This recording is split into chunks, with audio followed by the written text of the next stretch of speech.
देखिए, कक्षा एकादश के आज इस वीडियो में हम पढ़ने जा रहे हैं अपना टॉपिक रासायनिक समीकरण, जिसको हम केमिकल इक्वेशन कहते हैं। That is very simple topic for students of 11th class.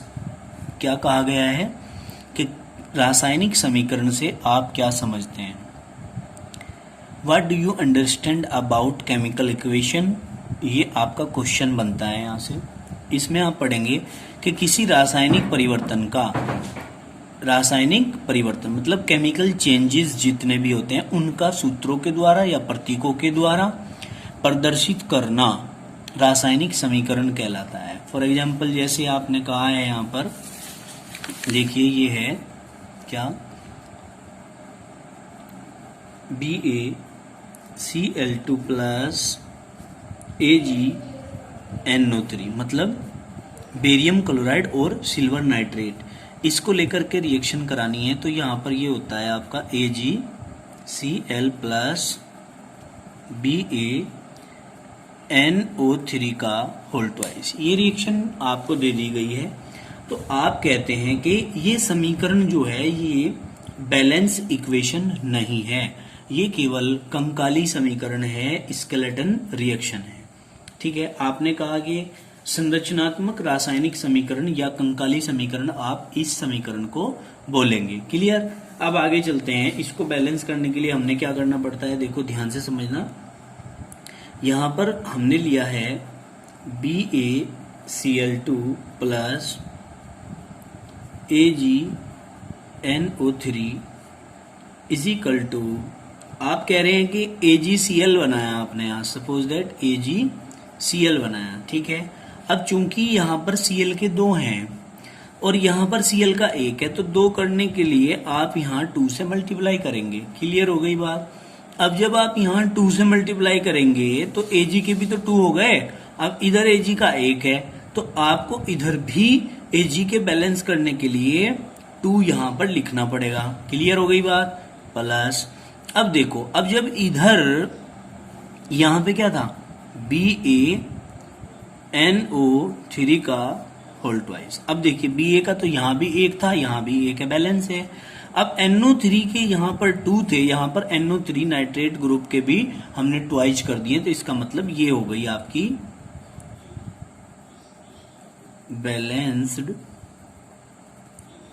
Chemical equation.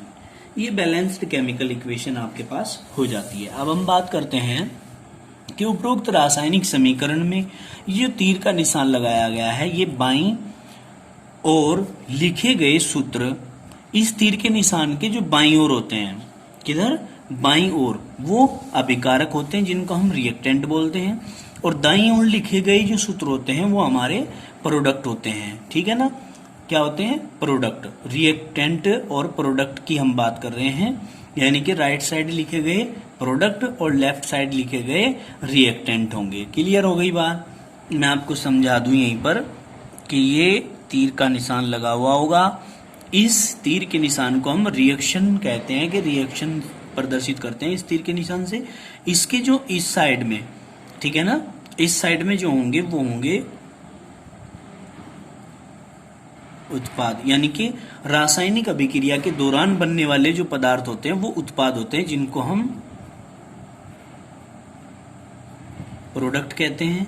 और इसके जो लेफ्ट साइड में होते हैं वो होते हैं अभिकारक। क्या होते हैं? अभिकारक, जिसको हम रिएक्टेंट बोलते हैं। क्लियर हो गई बात? ये बात आप भूलेंगे नहीं। अब आगे चलते हैं।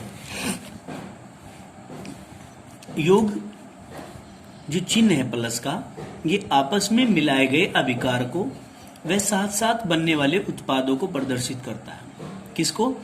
आपस में मिलाए गए अभिकारकों को और साथ साथ बनने वाले उत्पादों को ये प्रदर्शित करता है। क्लियर होगी बात? फिर हम कहेंगे वह समीकरण जो केवल किसी रासायनिक परिवर्तन में भाग लेने वाले अभिकारकों व उत्पादों को प्रदर्शित करती है। किसको?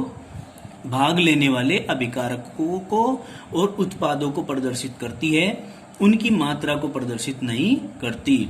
उनकी केवल अभिकारकों को और उत्पादों को तो प्रदर्शित करती है रासायनिक समीकरण, उनकी मात्रा को प्रदर्शित नहीं करती है। क्लियर होगी बात। फिर आप कहेंगे कि संतुलित रासायनिक समीकरण अभिकारकों व उत्पादों की मात्रा को भी प्रदर्शित करती है। जो संतुलित समीकरण होती है, बैलेंस केमिकल इक्वेशन होती है, वो मात्रा को भी बताती है कि कितने कितने मोल किस किस अभिकारक के और उत्पाद के इस अभिक्रिया के अंदर लिए गए हैं। समझ में आ गई होगी बात। आगे चलते हैं। संतुलित रासायनिक समीकरण में अभिकारक तथा उत्पादों की मात्रा को उचित समीकरण द्वारा पहले लिखा जाता है और उन्हें स्टोइकियोमेट्रिक कोफिशिएंट कहा जाता है। क्या? स्टोइकियोमेट्रिक कोफिशिएंट इसको कहा जाता है। जैसे एग्जांपल आपको दिया गया है यहाँ पर किसका? पोटेशियम क्लोरेट का 2KClO3 इज इक्वल टू, यहां से क्या करेंगे हम इसको डाइवर्ट कर देंगे, 3 दूनी 6, 3 2 जा 6, 3 दूनी 6, ऑक्सीजन के अलग निकल गए, 2KCl आपका अलग रह गया। अब हम क्या कहेंगे, इस समीकरण के अंदर स्टोइकियोमेट्रिक गुणांक जो है वो क्रम से है 2 2 3 है। कितना है? 2 2 और 3 है। तो रासायनिक समीकरण का महत्व पढ़ने जा रहे हैं। इसके बाद हम कहेंगे सिग्निफिकेंस ऑफ केमिकल इक्वेशन। क्या कहेंगे? देखिए ध्यान से। रासायनिक समीकरण से किसी रासायनिक परिवर्तन का गुणात्मक अध्ययन किया जाता है। किसका? रासायनिक समीकरण में किसी भी रासायनिक परिवर्तन का गुणात्मक अध्ययन किया जाता है इस समीकरण के द्वारा। फिर हम कहेंगे संतुलित रासायनिक समीकरण की सहायता से किसी रासायनिक परिवर्तन का मात्रात्मक अध्ययन भी किया जाता है। 2 चीजें हो गई भाई, गुणात्मक अध्ययन, मात्रात्मक अध्ययन। क्वांटिटेटिव और क्वालिटेटिव स्टडी हम करते हैं। इससे हम नेक्स्ट पढ़ने जा रहे हैं क्या कि रासायनिक समीकरण में कुछ प्रतीकों का प्रयोग करके इसे अधिक सूचनात्मक बनाया जा सकता है। हम क्या करते हैं, कुछ प्रतीकों का इस्तेमाल करते हैं जिससे कि हम इसको इजीली बना लें, इजीली अवेलेबल हो जाए हमारे माइंड के अंदर। ऐसा हम इसको कर लेते हैं प्रतीकों के माध्यम से। अभिकारकों तथा उत्पादों की भौतिक अवस्था को प्रतीक, जैसे कि ठोस को S से, सॉलिड के S को ले लिया, द्रव को लिक्विड के L से ले लिया, गैस को गैस के G से हम प्रदर्शित करेंगे, स्मॉल g लगाएंगे, स्मॉल g। अथवा वाष्प होगी तो वेपर का V ले लिया, है ना। जलीय विलयन है तो इसका हमने एक्वस बोलते हैं तो AQ ले लिया। इन चीजों से हम इसको क्या कर देते हैं, प्रदर्शित कर देते हैं। फिर हमने कहा वे उत्पाद जो एविले होते हैं उनके पश्चात चिन्ह, ये नीचे की साइड तीर का निशान करके दिखा देते हैं। जो एविले होते हैं, जो घुलते नहीं है, उनके लिए ये चिन्ह यूज करेंगे। और गैसीय उत्पाद जो होंगे, जो हल्के होते हैं, जो उड़ जाती हैं, उनके लिए हम सीधे तीर का निशान करेंगे कि हल्की है भाई, उड़ गई, ऊपर की साइड का निशान लगा दिया। फिर हमने कहा अभिक्रिया की प्रयोगात्मक स्थिति को या प्रायोगिक स्थिति को अभिकारकों तथा उत्पादों के बीच लगाए गए तीर पर लिख देते हैं। भाई नॉर्मल टेम्परेचर एंड प्रेशर या कोई भी एटमॉस्फेरिक कंडीशन हम इस पे अप्लाई कर रहे हैं तो उसमें हम क्या करेंगे, उसमें हम जैसे यहाँ पर दिखाया N2+3H2 इक्वल टू 2NH3, इसमें हम क्या लेते हैं, मोलिब्डेनम भी लेते हैं, Fe उत्प्रेरक का यूज करते हैं हम, है ना। इस तरीके से जो भी चीजें हैं हमारी, हम उनको यहाँ पर प्रदर्शित कर देते हैं। कोई दिक्कत है तो बताइए। यहाँ तक बात समझ में आ गई होगी तो हम आगे चलते हैं। ये P क्या है, प्रेशर, T क्या है, टेम्परेचर, और C क्या है, C है कंसंट्रेशन। समझ में आई बात, क्रिटिकल टेम्परेचर, बहुत सारी चीजें होती हैं, कुछ भी आप यहाँ पर इसको ले सकते हैं। और फिर आगे बढ़ते हैं हम नए पॉइंट के साथ, पेज नंबर PDF के 56 में। क्या कहेंगे, नेक्स्ट पॉइंट है हमारा अभिक्रिया की उत्क्रमणीय तथा अनुत्क्रमणीय प्रकृति को अभिकारकों व उत्पादों के बीच लगाए गए संकेतात्मक चिन्ह से प्रदर्शित किया जा सकता है। भाई ये देखते हैं कि अभिक्रिया उत्क्रमणीय है या अनुत्क्रमणीय। देखिए उत्क्रमणीय यदि है तो हम इस चिन्ह का प्रयोग करेंगे, ध्यानपूर्वक समझेंगे।